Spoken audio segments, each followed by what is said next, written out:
लोकसभा के अध्यक्ष श्रीमान ओम बिरला जी, राज्यसभा के उपसभापति श्रीमान हरिवंश जी,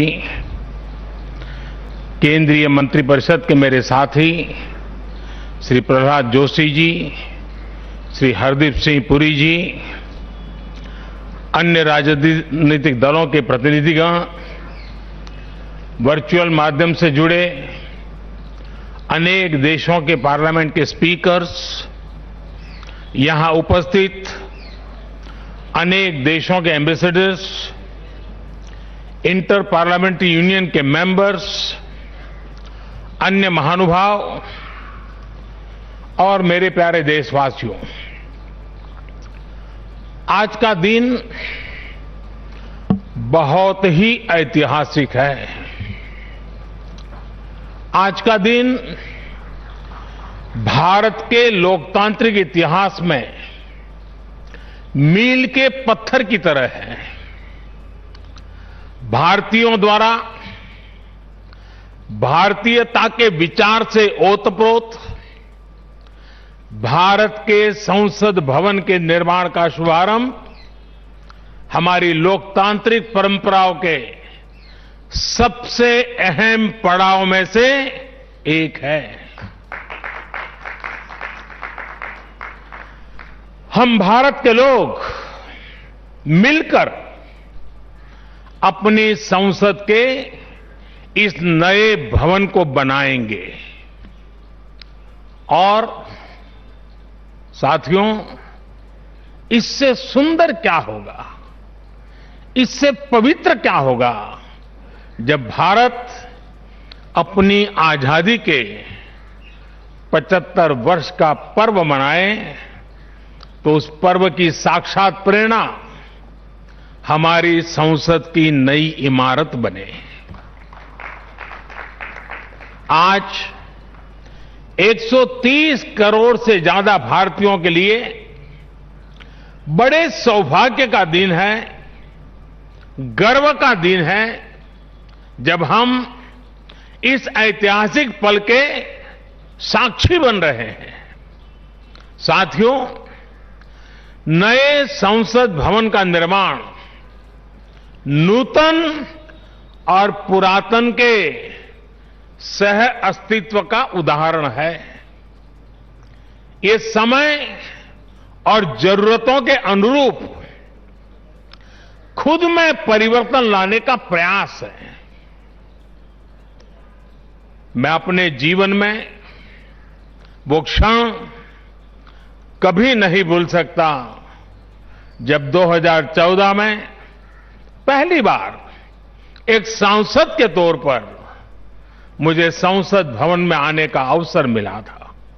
तब लोकतंत्र के इस मंदिर में कदम रखने से पहले मैंने सिर झुकाकर, माथा टेककर लोकतंत्र के इस मंदिर को नमन किया था।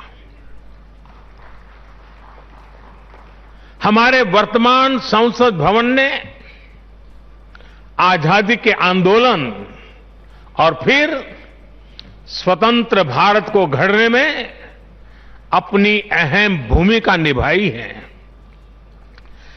आजाद भारत की पहली सरकार का गठन भी यही हुआ और पहली संसद भी यहीं बैठी। इसी संसद भवन में हमारे संविधान की रचना हुई, हमारे लोकतंत्र की पुनर्स्थापना हुई। बाबा साहब आंबेडकर और अन्य वरिष्ठों ने सेंट्रल हॉल में गहन मंथन के बाद हमें अपना संविधान दिया। संसद की मौजूदा इमारत स्वतंत्र भारत के हर उतार चढ़ाव, हमारी हर चुनौतियां, हमारे समाधान, हमारी आशाओं आकांक्षाओं, हमारी सफलता का प्रतीक रही है। इस भवन में बना प्रत्येक कानून, इन कानूनों के निर्माण के दौरान संसद भवन में कहीं गहरी अनेक गहरी बातें, ये सब हमारे लोकतंत्र की धरोहर है।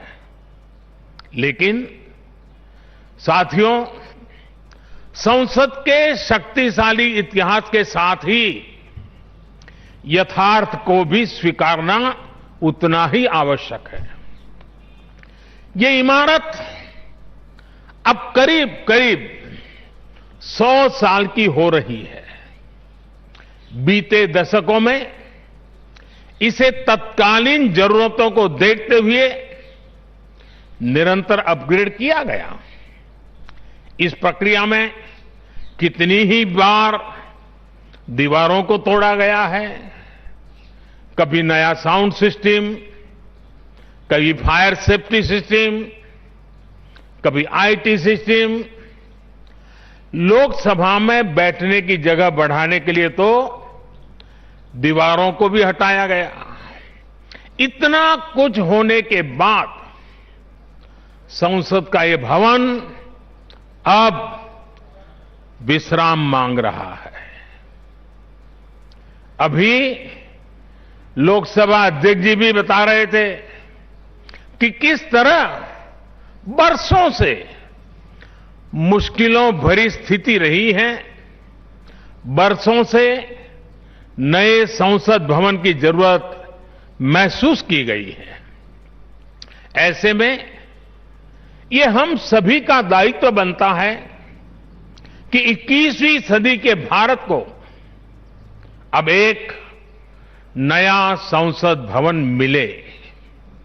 इसी दिशा में आज ये शुभारंभ हो रहा है और इसलिए आज जब हम एक नए संसद भवन का निर्माण कार्य शुरू कर रहे हैं तो वर्तमान संसद परिषद के जीवन में नए वर्ष भी जोड़ रहे हैं।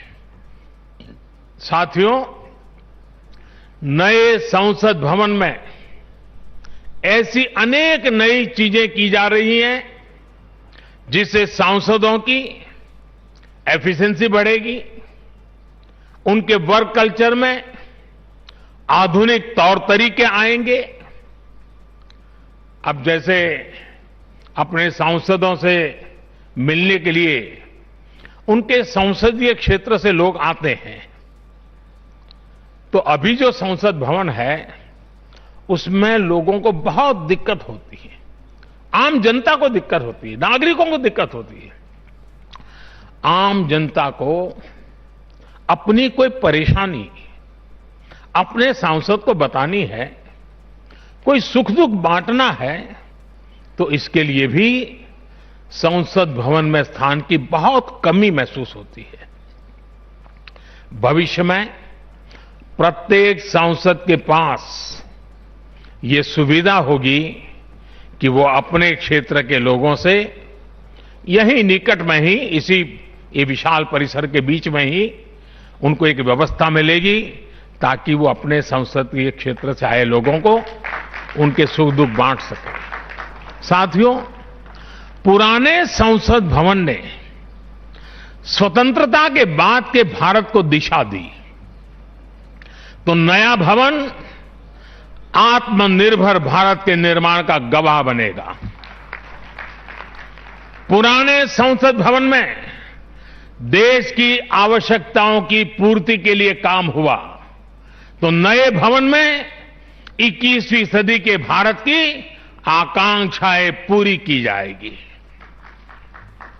जैसे आज इंडिया गेट से आगे नेशनल वॉर मेमोरियल ने राष्ट्रीय पहचान बनाई है, वैसे ही संसद का नया भवन अपनी पहचान स्थापित करेगा।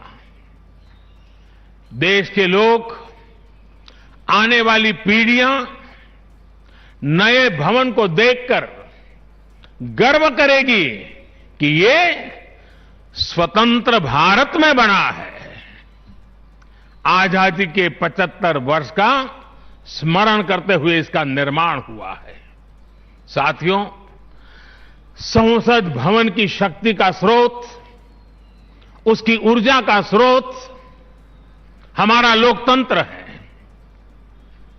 आजादी के समय किस तरह से एक लोकतांत्रिक राष्ट्र के रूप में भारत के अस्तित्व पर संदेह और शंकाएं जताई गई थी, ये इतिहास का हिस्सा है। अशिक्षा, गरीबी, सामाजिक विविधता और अनुभवहीनता जैसे अनेक तर्कों के साथ ये भविष्यवाणी भी कर दी गई थी कि भारत में लोकतंत्र असफल हो जाएगा। आज हम गर्व से कह सकते हैं कि हमारे देश ने उन आशंकाओं को न सिर्फ गलत सिद्ध किया है, बल्कि 21वीं सदी की दुनिया भारत को अहम लोकतांत्रिक ताकत के रूप में आगे बढ़ते हुए देख भी रही है। साथियों, लोकतंत्र भारत में क्यों सफल हुआ, क्यों सफल है और क्यों कभी लोकतंत्र पर आंच नहीं आ सकती, ये बात हमारी हर पीढ़ी को जानना समझना बहुत आवश्यक है। हम देखते सुनते हैं दुनिया में 13वीं शताब्दी में रचित मैग्ना कार्टा की बहुत चर्चा होती है।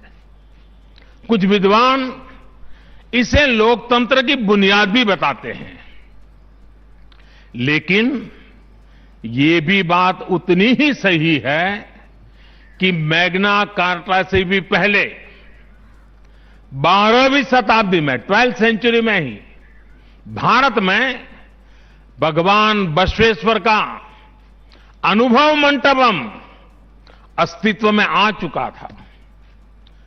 अनुभव मंटपम के रूप में उन्होंने लोक संसद का न सिर्फ निर्माण किया था, बल्कि उसका संचालन भी सुनिश्चित किया था। और भगवान बसवेश्वर जी ने कहा था, ये अनुभव मंटप जनसभा नादिना मट्टू राष्ट्रदा उन्नति के हागु अभिवृद्धि के पुरगावगी केलसा मादत थावे। यानी ये अनुभव मंटपम एक ऐसी जनसभा है जो राज्य और राष्ट्र के हित में और उनकी उन्नति के लिए सभी को एकजुट होकर काम करने के लिए प्रेरित करती है। अनुभव मंटपम लोकतंत्र का ही तो एक स्वरूप था। साथियों, इस कालखंड के और पहले जाएं तो तमिलनाडु में चेन्नई से 80-85 किलोमीटर दूर उत्तरा मेरूर नाम के गांव में एक बहुत ही ऐतिहासिक साक्ष्य दिखाई देता है। इस गांव में चोल साम्राज्य के दौरान 10वीं शताब्दी में पत्थरों पर तमिल में लिखी गई पंचायत व्यवस्था का वर्णन है, 10th सेंचुरी।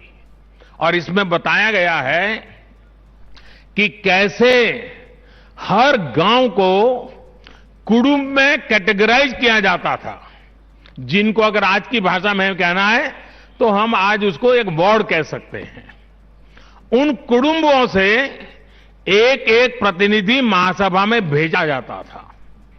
और जैसा आज भी होता है, इस गांव में 1000 वर्ष पूर्व जो महासभा लगती थी वो आज भी वहां मौजूद है।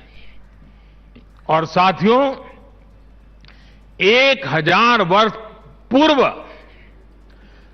बनी इस लोकतांत्रिक व्यवस्था में एक और बात बहुत महत्वपूर्ण थी। उस पत्थर पे लिखा हुआ है, उस शिलालेख में वर्णन है इसका, और उसमें कहा गया है कि जनप्रतिनिधि को चुनाव लड़ने के लिए अयोग्य घोषित करने का भी प्रावधान था। उस जमाने में। और नियम क्या था? नियम यह था कि जो जनप्रतिनिधि अपनी संपत्ति का ब्यौरा नहीं देगा, वो और उसके करीबी रिश्तेदार चुनाव नहीं लड़ पाएंगे। कितने सालों पहले सोचिए, कितनी बारीकी से उस समय पर हर पहलू को सोचा गया, समझा गया, अपनी लोकतांत्रिक परंपराओं का हिस्सा बनाया गया। साथियों, लोकतंत्र का हमारे इतिहास देश के हर कोने में नजर आता है, कोने कोने में नजर आता है। कुछ शब्दों से तो हम बराबर परिचित हैं। सभा, समिति, गणपति, गणाधिपति, ये शब्दावली हमारे मन मस्तिष्क में सदियों से प्रवाहित है। सदियों पहले शाक्य, मल्ल और बेज्जी जैसे गणतंत्र हो, लिच्छवी, मल्लक, मड़क और कंबोज जैसे गणराज्य हो, या फिर मौर्य काल में कलिंग, सभी ने लोकतंत्र को ही शासन का आधार बनाया था। हजारों साल पहले रचित हमारे वेदों में से ऋग्वेद में लोकतंत्र के विचार को समज्ञान यानी समूह चेतना, कलेक्टिव कॉन्शियसनेस के रूप में देखा गया है। साथियों, आमतौर पर अन्य जगहों पर जब डेमोक्रेसी की चर्चा होती है तो ज्यादातर चुनाव की प्रक्रिया, इलेक्टेड मेंबर्स, उनके गठन की रचना, शासन प्रशासन, लोकतंत्र की परिभाषा इन्हीं चीजों के आसपास रहती है। इस प्रकार की व्यवस्था पर अधिक बल देने को ही ज्यादातर स्थानों पर उसी को डेमोक्रेसी कहते हैं। लेकिन भारत में लोकतंत्र एक संस्कार है। भारत के लिए लोकतंत्र जीवन मूल्य है, जीवन पद्धति है, राष्ट्र जीवन की आत्मा है। भारत का लोकतंत्र सदियों के अनुभव से विकसित हुई व्यवस्था है। भारत के लिए लोकतंत्र में जीवन मंत्र भी है, जीवन तत्व भी है और साथ ही व्यवस्था का तंत्र भी है, तत्व भी है, तंत्र भी है। समय समय पर इसमें व्यवस्थाएं बदलती रही, प्रक्रियाएं बदलती रही, लेकिन आत्मा लोकतंत्र ही रही। और विडंबना देखिए, आज भारत का लोकतंत्र हमें पश्चिमी देशों से न समझाया जाता है। जब हम विश्वास के साथ अपने लोकतांत्रिक इतिहास का गौरवगान करेंगे तो वो दिन दूर नहीं जब दुनिया भी कहेगी India is mother of democracy, India is mother of democracy, India is mother of democracy. साथियों, भारत के लोकतंत्र में समाही शक्ति ही देश के विकास को नई ऊर्जा दे रही है, देशवासियों को नया विश्वास दे रही है। दुनिया के अनेक देशों में जहां लोकतांत्रिक प्रक्रियाओं को लेकर अलग स्थिति बन रही है, वहीं भारत में लोकतंत्र नित्य नूतन हो रहा है। हाल के वर्षों में हमने देखा है कि कई लोकतांत्रिक देशों में अब वोटर टर्नआउट लगातार घट रहा है।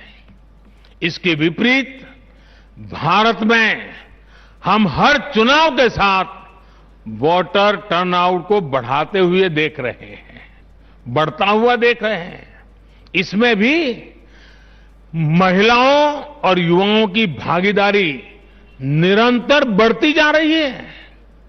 साथियों, इस विश्वास की, इस आस्था की वजह है भारत में लोकतंत्र हमेशा से ही गवर्नेंस के साथ ही मतभेदों और विरोधाभासों को सुलझाने का महत्वपूर्ण माध्यम भी रहा है।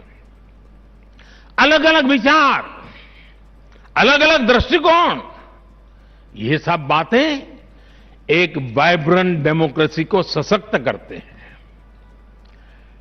डिफरेंसेस के लिए हमेशा जगह हो, लेकिन डिस्कनेक्ट कभी ना हो, इसी लक्ष्य को लेकर हमारा लोकतंत्र आगे बढ़ा है। गुरु नानक देव जी ने, और बड़ी सटीक बात कही है, गुरु नानक देव जी ने भी कहा है, जब लग दुनिया रही है नानक, जब लग दुनिया रही है नानक, किछु सुनिए किछु कहिए। यानी जब तक संसार रहे तब तक संवाद चलते रहना चाहिए। कुछ कहना और कुछ सुनना, यही तो संवाद का प्राण है, यही लोकतंत्र की आत्मा है। पॉलिसीज में अंतर हो सकता है, पॉलिटिक्स में भिन्नता हो सकती है, लेकिन हम पब्लिक की सेवा के लिए हैं। इस अंतिम लक्ष्य में कोई मतभेद नहीं होना चाहिए। वाद संवाद संसद के भीतर हो या संसद के बाहर, राष्ट्र सेवा का संकल्प, राष्ट्रहित के प्रति समर्पण लगातार झलकना चाहिए। और इसलिए आज जब नए संसद भवन का निर्माण शुरू हो रहा है, तो हमें याद रखना है कि वो लोकतंत्र जो संसद भवन के अस्तित्व का आधार है, उसके प्रति आशावाद को जगाए रखना हम सभी का दायित्व है। हमें हमेशा याद रखना है कि संसद पहुंचा हर प्रतिनिधि जवाबदेह है। ये जवाबदेही जनता के प्रति भी है और संविधान के प्रति भी है। हमारा हर फैसला राष्ट्र प्रथम, नेशन फर्स्ट, इसकी भावना से ही होना चाहिए। हमारे हर फैसले में राष्ट्रहित सर्वोपरि रहना चाहिए। राष्ट्रीय संकल्पों की सिद्धि के लिए हम एक स्वर में, एक आवाज में खड़े हो, ये बहुत जरूरी है। साथियों, हमारे यहां जब मंदिर के भवन का निर्माण होता है, तो शुरू में उसका आधार सिर्फ ईंट पत्थर ही होता है। कारीगर, शिल्पकार सभी के परिश्रम से मंदिर के भवन का निर्माण पूरा होता है।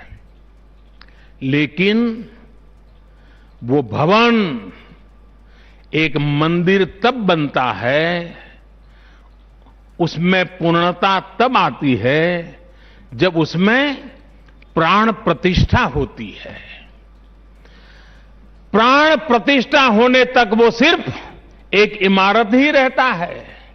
साथियों, नया संसद भवन भी बनकर तो तैयार हो जाएगा, लेकिन वो तब तक एक इमारत ही रहेगा जब तक उसकी प्राण प्रतिष्ठा नहीं होगी। लेकिन ये प्राण प्रतिष्ठा किसी एक मूर्ति की नहीं होगी। लोकतंत्र के इस मंदिर में इसका कोई विधान भी नहीं है, विधि विधान भी नहीं है। इस मंदिर की प्राण प्रतिष्ठा करेंगे इसमें चुनकर आने वाले जनप्रतिनिधि। उनका समर्पण, उनका सेवा भाव इस मंदिर की प्राण प्रतिष्ठा करेगा। उनका आचार, विचार, व्यवहार इस लोकतंत्र के मंदिर की प्राण प्रतिष्ठा करेगा। भारत की एकता, अखंडता को लेकर किए गए उनके प्रयास इस मंदिर की प्राण प्रतिष्ठा की ऊर्जा बनेंगे। जब एक एक जनप्रतिनिधि अपना ज्ञान, अपना कौशल्य, अपनी बुद्धि, अपनी शिक्षा, अपना अनुभव पूर्ण रूप से यहां निचोड़ देगा, राष्ट्रहित में निचोड़ देगा, उसी का अभिषेक करेगा, तब इस नए संसद भवन की प्राण प्रतिष्ठा होगी। यहां राज्यसभा काउंसिल ऑफ स्टेट्स है, एक ऐसी व्यवस्था है जो भारत के फेडरल स्ट्रक्चर को बल देती है। राष्ट्र के विकास के लिए राज्य का विकास, राष्ट्र के विकास के लिए राज्य का विकास, राष्ट्र की मजबूती के लिए राज्य की मजबूती, राष्ट्र के कल्याण के लिए राज्य का कल्याण, इस मूलभूत सिद्धांत के साथ काम करने का हमें प्रण लेना है। पीढ़ी दर पीढ़ी आने वाले कल में जो जनप्रतिनिधि यहां आएंगे, उनके शपथ लेने के साथ ही प्राण प्रतिष्ठा के इस महायज्ञ में उनका योगदान शुरू हो जाएगा।